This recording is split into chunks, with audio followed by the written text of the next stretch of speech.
ಅಂತಂದ್ರೆ ಅಲ್ಲಿ ತಮ್ಮ ಪ್ರಭಾವವನ್ನು ಬಳಸಿ ಅಲ್ಲೇ BJP ಪರ ಇದ್ದಂಥ ಅಧಿಕಾರಿಗಳನ್ನು ತೊಗೊಂಡು ಮಾಡಿ ಗಂಧ ಮಾಡಿಸುವಂಥವಿದ್ದಾವ. ಅಲ್ಲಿ NIA ಮೇಲೆ ವಿಶ್ವಾಸ ಉಳಿದಿಲ್ಲ. ಯಾಕೆಂತಂದರೆ ಯಾವುದೇ ತನಿಖಾ ಸಂಸ್ಥೆ ವಿಶ್ವಾಸ ಇಲ್ಲ ಅನ್ಬೋದು ಇವರು.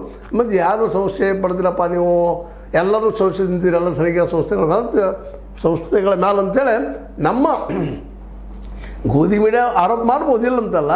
ಆದ್ರೆ ಇವರು ಎಲ್ಲರ ಮೇಲೆ ನೀವು ಸುಳ್ಳು ಹೇಳ್ತಾ ಇದ್ದಾರೆ ಅನ್ನೋದನ್ನು ಆರೋಪ ಮಾಡೋದು ಬಿಟ್ಟರೆ ದೂರದಾರರ ಮೇಲೆ ಇವರ ಅದು ಮಾಡಿದಾರಪ್ಪ ಎಲ್ಲ ಮಾಡಿ ಮುಚ್ಚಿ ಹಾಕಿದಾರೆ ಅನ್ನೋದಕ್ಕೆ ನಿಮ್ಮಲ್ಲಿ ಹೇಳುವಂಥ ಯಾವುದೇ ಎವಿಡೆನ್ಸ್ನೂ ಇಲ್ಲ ಅಂತ. ಅದರ ಅರ್ಥ ಏನಪ್ಪ ಅಂದ್ರೆ ಸುಳ್ಳು ಹೇಳ್ತಾ ಇಲ್ಲ, ಸತ್ಯವನ್ನು ಹೇಳ್ತಾ ಇದ್ದಾರೆ. ಈಗ ಅವ್ರು ಕೋರ್ಟ್ಗೂ ಹೋಗ್ತಾ ಇದ್ದಾರೆ. ಮತ್ತೊಮ್ಮೆ ಅವರೆಲ್ಲ ದೂರದಾರ ಹೋಗ್ತಾ ಇದ್ದಾರೆ. ಹೋಗಿ ಈ ಬಂಗಲೆ ಗುಡ್ಡದ್ದು ಎನ್ಕ್ವೈರಿ ಆಗಬೇಕಾಗಿದೆ.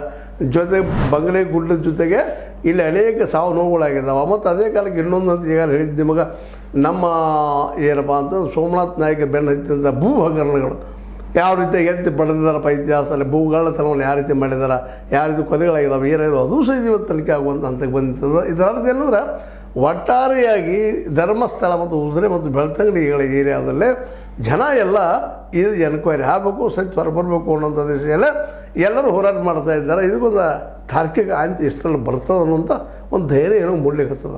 ಇದೇ ಕಾಲಕ್ಕೆ ಈ ದೂರದಾರರು ಕೋರ್ಟಿಗೆ, ನ್ಯಾಯಾಂಗಿಕ ಅಥವಾ ಹೈಕೋರ್ಟಿಗೆ ಹೋಗಿ ಇದನ್ನು ಸರಿಯಾದ ದಿಶೆಯಲ್ಲಿ ತನಿಖೆ ಆಗಬೇಕು ಇವೆಲ್ಲ ಅನ್ನುವಂಥ ಮಾತುಗಳನ್ನು ಮೊದಲನೇದಾಗೆ ಚೆನ್ನೈನ ಹೊಡೆದು ಒಪ್ಪಿಸಿದ್ದಾರೆ, ಉಲ್ಟಾ ಹೊಡಿಸಿದ್ದಾರೆ ಅನ್ನುವಂಥದ್ದು ಕ್ಲಿಯರ್ ಆಗಬೇಕು. ಮತ್ತು ದೂರದಾರಲ್ಲಿ ಒಬ್ಬರನ್ನು ಬೆದರಿಸೋ ಪ್ರಯತ್ನ ಮಾಡಿದರೆ SIT ಅವ್ರ ನಂತರ ಯಾರು ಅವ್ರ ಅಧಿಕಾರಿಗಳು ಅದು ಆಗಬೇಕು. ಆ ಅಧಿಕಾರಿಗಳಿಗೆ ಯಾರು ಅನ್ನೋದನ್ನು ಪತ್ತೆ ಹಚ್ಚಿ ಅವ್ರಿಗೆ ಶಿಕ್ಷೆ ಆಗುವಂಥದ್ದು ಆಗಬೇಕು. ಇವೆಲ್ಲರೂ ಘಟನೆ